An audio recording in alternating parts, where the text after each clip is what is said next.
کی طاقت محبت کروائے گی، لیکن اس کی مزاحمت کو تو مکمل نظر انداز کرتے ہوئے وہ بایاں بازو اس کی کمر سے گرد حائل کرتے ہوئے دائیں ہاتھ کی مضبوط انگلیاں اس کی جھومر پہ پھیرتا اس کی دھڑکنوں کے زیر و بم کو تباہ کر رہا تھا۔ لیکن اب آپ مکمل استحقاق کے ساتھ اپنی باہوں میں اس روپ کے ساتھ محسوس کرتے ہوئے مجھے لگ رہا ہے کہ میں محبت نہیں شدید ترین عشق کی طرف مائل ہو رہا ہوں، اور میرے جیسے عاشقوں کی دھمکیوں سے گھبراتے نہیں بلکہ فصول لہجے میں بولتے ہوئے اس کے کان کے بھاری چمکوں کی جانب جھکا تھا جو اسے اپنے ہونٹوں سے چھوتے ہوئے اسے بے ساختہ زور سے پینچتے ہوئے اپنے سینے میں پیوست کیا۔ شادی سے قبل جذبات اور احساسات صرف ایک ہی طرف مبذل تھے، اس لیے بڑی اہم شے منہ دکھائی آپ کی دلکشی کے شیان شان لینا بھول گیا ہوں، لیکن منہ دکھائی کے بعد جو احساسات تلاطم برپا ہوا ہے اس کے مطابق تحفہ وصول کریں۔ بھاری مخمور لہجے میں بولتے ہوئے وہ اس کے کوئی سمجھنے سے قبل ہی جھکا اور اس کی بھاری نتھ پہ اپنے لب رکھتا ہوا اسے پرشدت لمس کی حدت سے اس کے چہرے کو دہکا گیا تھا، اور پھر یہی نہیں اس کے گستاخ لب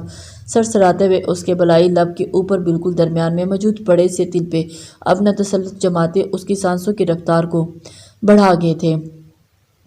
وہ اس کے اس قدر قریب تھا کہ وہ پلیز دونوں اس کے سینے پر ہاتھ رکھتے ہوئے اس نے فاصلہ بڑھانے کی کوشش کی تھی، مزاحمت کرنی چاہیے تھی، ورنہ اس نے بے لگام شخص کی حرکتیں، باتیں اور بے باک نگاہیں اس کے حواس چھوڑنے کا باعث بنتی جا رہی تھی۔ آپ گینے یہ فضول کی مزاحمت چھوڑ دیں کیونکہ اس کا فائدہ نہیں ہے۔ اس کی مزاحمت دیکھتے ہوئے وہ سنجیدگی سے گویا ہوا اور ہاتھ اس کے جھمکوں کی جانب بڑھاتے ہوئے انہوں نے اس کے کانوں سے الگ کرنا چاہا تو وہ جیسے پھٹ پڑی۔ آپ اتنے پرسکون کیسے ہو سکتے ہیں؟ آپ کو سمجھ کیوں نہیں آ رہی کہ جس لڑکی کو اس کے گھر والوں کے سامنے آپ یوں اٹھا کے لا کے رومانس بگاڑ رہے ہیں وہ کوئی عام لڑکی نہیں ہے، بلکہ وہ پیر حویلی میں صدیوں سے چلتی رسم کو پورا کرنے کے لیے چنی گئی لڑکی ہے، اور اسے یوں اٹھا کر لانے پہ آپ کے خاندان، آپ پہ، آپ کے جاننے والوں پہ کس قدر مشکلات آ سکتی ہیں آپ کو اندازہ نہیں ہے۔ اس لیے خدا کے لیے مجھے واپس گھر چھوڑ آئیں۔ پوری قوت لگا کے اس کی گرفت سے آزاد ہونے کی ناکام کوشش سے جھلستی وہ بلند آواز میں بولتی چلی گئی، جبکہ وہ بنا کوئی تاثر دیے اس کی بات مکمل ہونے کا منتظر تھا۔ اس ساری بات میں صرف ایک بات پہ شدید اختلاف ہوا ہے۔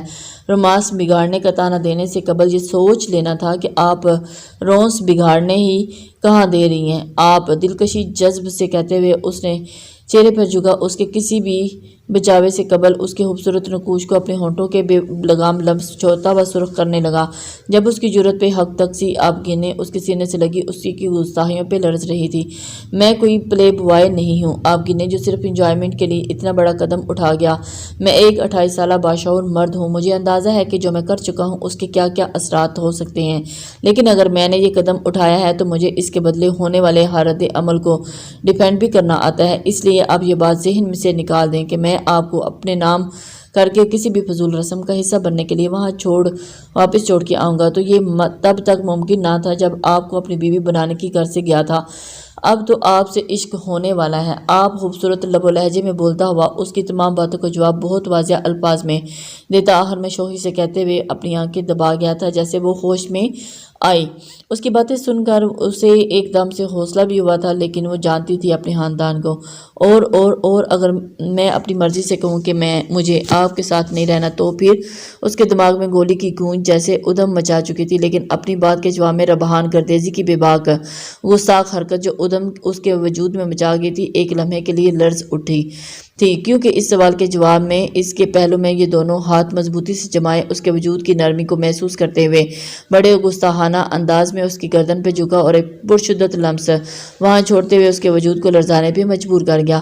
پہلے ہی بتا چکا ہوں بڑا بے ادب اور ال مینرڈ سا بندہ ہوں، اور اپنے محسوس لہجے میں اسے باور کرواتے ہوئے اس نے اب کہ اس کے ہاتھ گردن پہ جھکی جمے بھاری ہاتھ کی جانب بڑھائے اور اس کے ارادوں کو سمجھتی اب گننے کی سانسیں اس کے سینے میں اٹکنے لگی۔ گہری تاریک رات کے سائے میں وہ برآمدے کی سیڑھیوں پر بیٹھی ہوئی اس سمے گہری سوچوں میں مگن تھی جب اپنی ویل چیئر کو گھسیٹتے ہوئے ابراہیم صاحب وہاں آئے تھے۔ کیا بات ہے ذلے، اس وقت یہاں کیوں بیٹھی ہو؟ اس کے نزدیک آ کے رکتے کیوں؟ انہوں نے نرمی سے استفسار کیا تو وہ اچانک آواز پہ جیسے چونک اٹھی۔ کچھ نہیں بابا، نیند نہیں آ رہی تھی تو یہاں آ کے بیٹھ کی، وہ سنبھلتے ہوئے مسکراتی ہوئی گویا ہوئی تو وہ بغور اس کا چہرہ دیکھنے لگے۔ کوئی پریشانی ہے کیا؟ اس کے سوال پہ وہ جزبوز سی ہوگی اور پھر کچھ سوچتے ہوئے بولنے لگی، بابا اگر کوئی چیز گھر کے اندر ہی کھو گئی ہو تو اسے کیسے ڈھونڈا جائے؟ اس نے بمشکل اپنے اندر ہوتی جنگ کو مناسب لفظوں کا روپ دیا تھا۔ گھر کے اندر کوئی چیزوں کے متعلق گھر والوں سے بہتر کوئی نہیں جان سکتا۔ انہوں نے اپنے مخصوص مشفقانہ انداز میں جواب دیا تو وہ مزید الجھی۔ لیکن اگر گھر والوں سے پوچھا نہ جا سکتا ہو تو پھر کیسے ڈھونڈی جائے؟ اس کے سوال پہ وہ ہلکا سا مسکرائے۔ گھر سے پوچھیں۔ اس کے جواب پہ اس نے متعجب سے انداز میں اس کی جانب دیکھا۔ گھر کے اندر کی بہت قیمتی چیزیں کھوئی ہو تو ہمیں گھر کے در و دیوار سے بھی پوچھنا چاہیے، کیونکہ اس سے بہتر کوئی جواب نہیں دیتا۔ اس قیمتی چیز کا گھر کے کسی نہ کسی کونے سے کوئی نہ کوئی تعلق ربط یاد نکل آتی ہے جسے ہم اس تک پہنچ جاتے ہیں۔ اس کے رسانیت بھرے انداز میں اس کے اندر جاری حلفشار کسی حد تک کم ہو گیا۔ بہت شکریہ بابا، بس تھوڑی سی پریشانی تھی لیکن اب میں ٹھیک ہوں۔ وہ قدرے حشاش پشاش لہجے میں گویا ہی تو وہ بھی پرسکون ہو گئے۔ چلو پھر اسی خوشی میں اچھی سے چائے بناؤ، دونوں باپ بیٹی مل کر پیتے ہیں، وہ ساتھ ہی گپ شپ بھی لگاتے ہیں۔ انہوں نے مسکراتے ہوئے کہا تو سر اسبات میں ہلا کر اٹھ گئی تھی۔ اللہ کا واسطہ ہے شہری، یہ پہ بھی ابھی چھوڑنے کی کوئی ضرورت نہیں۔ ابھی گھر میں داخل ہو رہا تھا کہ جب آیت کی جنجلائی سی آوازیں اس کے کانوں میں سنائی دی۔ آیت پپا جواباً اس نے کچھ کہنا چاہا تھا، وہ چلا اٹھی، خدا کے لیے شہری مجھے آیت ہی رہنے دو، مجھے نہیں چاہیے اپنے سے 2 ماہ چھوٹی لڑکی سی اتنی عزت۔ اس کے انداز پہ شہری سمیت وہاں موجود سبھی افراد کھلکھلا اٹھے۔ جب اسی جانب زرگام بھی ہلکا سا مسکرا دیا، بھائی میں بہت با ادب اور تمیزدار بچی ہوں اور رشتوں کے لحاظ رکھ کے مخاطب ہوں۔ اور اس کی شوخ لہجے پہ آیت نے فلور کشن اٹھا کے اس کی جانب پھینکا۔ ہاں اور تمہارے اور اسی ادب کے چکر میں ہم سب کے چانس تم خراب کر دیتی ہو۔ اب دیکھو ذرا زرگام لالا، جازم لالا، ارسم، راسم، عیسیٰ اور موس لالا، کس اینگل سے تم جیسی لڑکی کے چاچو لگتے ہیں؟ آیت کے انداز پہ اس کے ہونٹوں پہ ایک دفعہ سے کھلکھلاہٹ آزاد ہوئی تھی۔ زرگام نے بمشکل آنکھوں پہ ضبط کے گہرے پیرے بٹھائے اور اس کی جانب دیکھنے سے مکمل گریز کیا اور صوفے پہ برجمان ہو گیا۔ نوشے میاں، آپ کب لے رہے ہیں آپ اسے؟ آپ اسے دیکھ کر اس کی جانب متوجہ ہو گئے۔ جب اسے دیکھ کے شہری کے دماغ میں بے ساختہ تیمینے کے کہے گئے الفاظ لہرائے تو اس نے ایک دفعہ پھر اس کی جانب گردن گھمائی اور پھر پرسکون ہوگی۔ مینا کا دماغ تو خراب ہو گیا، چاچو کو تو نگاہ چاچی کو بہت پسند کرتے ہیں۔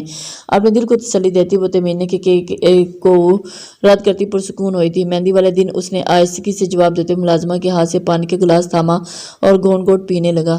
چلو تمہارا تو مان لیا کہ تم تو ہو ہی روبوٹک مشین، لیکن ان محترمہ کا دیکھو جو تمہاری شادی کے لیے اتنی بے چین پھر رہی تھی، وہ کل ٹرپ پہ جا رہی ہیں۔ عیسیٰ نے اس کی توجہ شہرے کی طرف دلوانی چاہی جو اس وقت وہاں ان سب کو اپنے ٹرپ کے بارے میں ہی بتانے آئی تھی۔ تو اس میں پریشانی کیا ہے؟ یہ موقع روز روز تھوڑی آتے ہیں، مہندی 2 دن بعد تیسرے دن ہے، تو تب تک یہ واپس آ جائیں گی۔ وہ جو واقعی یہ چاہتا تھا کہ ان دنوں ان کی نظروں سے اوجھل ہو جائے، کیونکہ یہ لمحے یہ دن اس پہ مستعد اداس ان کی موجودگی بہت بھاری پڑ رہی تھی۔ وہ اپنا ضبط کھوتا جا رہا تھا۔ اسے یہ موقع بہت بہترین لگا، اس لیے بنا اس کی جانب دیکھے اس نے اس کی طرف داری کی تو جیسے کھلی اٹھی۔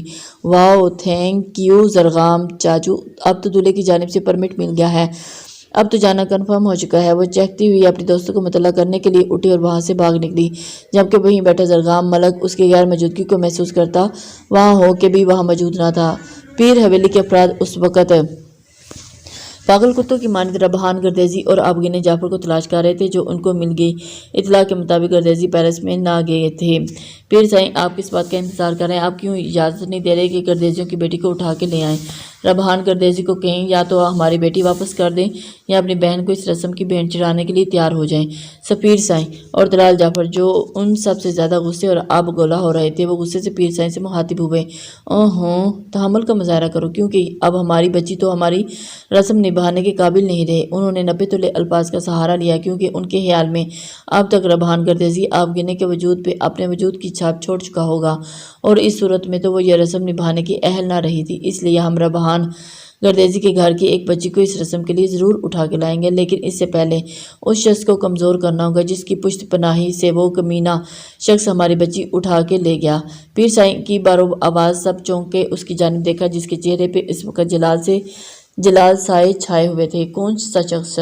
جعفر سائیں نے استفسار کیا تو پیر سائیں نے مرید خاص اس شخص کا نام سن کے لہجہ بھر کے لیے سب چپ سے ہو گئے تھے۔ اس کی شادی ہونے والی ہے 1-2 دن میں، اور اس کی شادی ہونے سے قبل چاہے اس کی ہونے والی بیوی کے ذریعے، گھر کے کسی مرد کے ذریعے یا پھر کسی عورت کے ذریعے اس شخص کے کو اپنے قابو میں کرو یا یہ کام انہی دونوں میں سے کرو۔ اس کے بعد اس شخص کے ذریعے ربحان گردیزی کو شکست دو۔ پیر سائیں کے کہے گئے الفاظ وہاں موجود ہر مرد پوری طرح سے ذہن نشین کرتا ہوا اپنے لیے ٹارگٹ سیٹ کرتا اس کے نزدیک موجود رشتوں کو جانچنے لگا۔ پھر ان نزدیک رشتوں میں نکلنے والے 3 ناموں کو دیکھ کر پیر سائیں ان کے بیٹوں کی آنکھیں چمکنے لگی تھیں۔ انہوں نے سارا بایو ڈیٹا اکٹھا کر لیا تھا اور اب انہوں نے اپنی آخری ایک چال چلنی تھی کہ آپ میرے ساتھ اس کمرے سے باہر نکلو گے۔ اس کو ناشتے کے بعد والا لیکچر دینے کے اس نے اچانک استفسار کیا تو ذوالنورین نے چونک کر اس کی جانب دیکھا۔ کیوں؟ اس کے یک لفظی سوال پہ وہ گہری سانس بھرتے ہوئے اس کی جانب متوجہ ہوئی جو بائیں جانب دیوار کو دیکھ رہا تھا۔ کیونکہ مجھے آپ کے دیے گئے ٹارگٹ کو پورا کرنا ہے لیکن میں اس گھر میں آپ کو بنا کہیں گھوم نہیں سکتی۔ اس کے سیدھے سے جواب پہ اس نے لہجے بار کے لیے اسے دیکھا اور پھر نظریں واپس دیوار پر جما دی۔ میرا سہارا اس قدر مضبوط بھی نہیں ہے کہ آپ اس کی بنا اپنے آپ کو ملحوظ سا محسوس کریں۔ اس کے گمبھیر لہجے میں کہے گئے ان گہرے الفاظ پہ وہ سن سی ہو گئی تھی۔ وہ نہیں جانتی تھی کہ اس نے یہ الفاظ کیوں کر بولے تھے لیکن نہ جانے کیوں یہ الفاظ اس کے دل پہ بہت بری طرح پر اثر انداز ہوئے تھے۔ آپ چوڑیاں پہن کے آئے، ماما کو ان کی کھنک بہت پسند ہے۔ یہاں کوئی چوڑیاں استعمال نہیں کرتا اس لیے آپ کی چوڑیوں کی آواز پہ وہ آپ تک خود آ جائیں گی۔ اس کی خاموشی پہ وہ مزید بولا تو ضلع کو اچانک اپنی گلائی پہ ایک اچانک سا نرم سا گرم لمس یاد آیا تو اس نے نظر اٹھا کر اس کی جانب دیکھا جو اس کی کلائی کی جانب ہی متوجہ تھا۔ اس کی نگاہیں نہ جانے کیسی لپکتی کہ اس کی بازو دیکھی آگ میں جلستا ہوا محسوس ہوا اور پھر اگلا لمحہ اس کے لیے حیرت کا سامان پیدا کر گیا جب اس نے بائیں ہاتھ کو اس کی نازک کلائی کی جانب بڑھتے ہوئے دیکھا۔ اس کا بایاں ہاتھ آگے بڑھا لیکن اس سے قبل کہ وہ اس کی کلائی کو چھوتا اس نے سرت سے اپنی انگلیاں اندر کو موڑی اور زور سے مٹھی کرتا ہوا واپس وہ کھینچ گیا تھا۔ مجھے ریسٹ کرنی ہے اب، سپاٹ اور قدرے بیگانے سے انداز میں کہتا ہوا اس نے اپنی ویل چیئر کا رخ بیڈ کی جانب موڑا تو وہ دبی سی سانس اندر کو کھینچتی ہوئی انٹرکام کی جانب بڑھی تھی تاکہ نیچے سے کسی ملازم کو بلا سکے جو آ کے ذوالنورین کو بیڈ پہ لیٹنے کی مدد دے سکے۔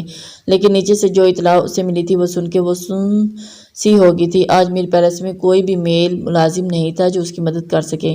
اطلاع سن کے اسے ایک لمحے کو سمجھ آ گئی تھی کہ یہ جان بوجھ کے کیا گیا تھا کیونکہ ایسا ممکن ہی نہیں تھا کہ اس وقت پورے پیلس میں ایک بھی مرد ملازم موجود نہ ہو۔ وہ شازمین کی اس حرکت کے پیچھے چھپے گھٹیا مقصد کو سمجھتی ہوئی اپنی جگہ سے کھڑی ہوئی اور مرے مرے قدم اٹھاتی ہوئی بیڈ کی جانب بڑھی جہاں وہ ویل چیئر پہ بیٹھا ملازم کے آنے کا منتظر تھا۔ تیز سے دھڑکتے دل پہ بمشکل قابو پاتے ہوئے اس نے کپاتا ہاتھ ذوالنورین کے کندھے پہ رکھا اور نرم اور نازک ہاتھ کا لمس محسوس کر کے بری طرح سے چونکا اور پھر ہوش میں آتے ہی سر سے اس کا ہاتھ اپنے کندھے سے جھٹکا تو ضلع کی عزت نفس ایک دفعہ پھر سے چکنا چور ہوئی تھی۔ ملازم نہیں ہے نیچے، بے تاثر لہجے میں کہتے ہوئے اس نے ہاتھ پھر سے اس کی جانب بڑھایا تو اس نے تیوری چڑھا کر اس کی جانب دیکھا تھا تو اس کے اس قدر اکھڑ اور بے لحاظ انداز پہ ضلع نے ڈھیر سارے آنسو حلق میں اتارے۔ آپ کب سے میری پرسنل میٹ کے طور پر مجھے اسسٹ کرنے لگی ہیں؟ اس نے ترکش سے مزید تیر چلائے تو مارے اہانت سبکی کے اس نے دل چاہا کہ زمین میں دنسی چلی جائے۔ مجھے یہاں تمہارے لیے ہی ہائر کر گیا ہے اور اس دورانیے میں مجھے تمہیں ٹیوشن نہیں دینی ہوتی بلکہ بوقت ضرورت تمہارے ملازمین کے میسر نہ ہونے پر تمہاری دیکھ بھال بھی کرنی ہوتی ہے۔ اس نے پہلی دفعہ اس کے لیے تم کا لفظ استعمال کیا تھا اور یہ شاید خود کو باور کروانے کے لیے تھا کہ وہ اس کے لیے صرف اس کا اسٹوڈنٹ ہے، اور دوسری جانب اس نے بہت صفائی کے ساتھ اپنے وہاں ہونے کا مقصد بھی باور کروانا چاہا تھا۔ اس لیے اس کے مزید کچھ سنے آگے بڑھی اور اپنا ایک نازک بازو اس کے کندھوں کے گرد حائل کیا اور ایک ہاتھ سے اس کا بازو تھاما تو اپنی ہی دھڑکنوں میں طوفان سا مچ گیا تھا۔ یہ اس کی زندگی کا پہلا لمحہ تھا جب ایک مرد اس کے نزدیک یوں آیا تھا اور مرد بھی وہ جس کے ساتھ اس کا کوئی رشتہ نہ تھا۔ لیکن تکلیف دہ بات یہی تھی کہ رشتہ کوئی نہ تھا مگر قربت بلا کی تھی، اور اس قربت کا اثر دوسری جانب بھی بڑی بے ساختی میں ہوا تھا کیونکہ اس کے نزدیک آنے پہ ذوالنورین کی خوبصورت آنکھوں میں چھایا ہوا جمود ایک لہجے کے لیے تنزلی کا شکار ہوا تھا۔ لیکن اس سے پہلے کہ اس کیفیت سے گھبراتے ہوئے اس کے بازو اپنے گرد ہٹاتا وہ سپاٹ لہجے میں بول اٹھی، میری ڈیوٹی مجھے کرنے دو کیونکہ ڈیوٹی نہ کرنے کی صورت میں مجھے یہاں سے نکال دیا جائے گا اور ایسے میں تمہیں تمہاری ماما سے نہیں ملوا سکوں گی۔ اس نے بہت سبھاؤ کے ساتھ ہی اس کی کمزوری پہ وار کرنے کی کوشش کی اور یہ کوشش اس کی کامیابی کی طرف اس کو لے کر جا رہی تھی کیونکہ اس کا مزاحمت کے لیے ہاتھ اٹھا واپس اپنی گود پہ جا ٹکا تھا، اور اس کے انداز پہ واضح ہی اس کو ہوتی ہوئی شکست محسوس کر کے وہ 1 انچ مزید بڑھی اور اسے سہارا دے کے وہیل چیئر سے کھڑا کیا، اور اتنی سی جدوجہد میں ہی وہ اپنے دانتوں تلے پسینہ آ گیا تھا۔ میں آپ کی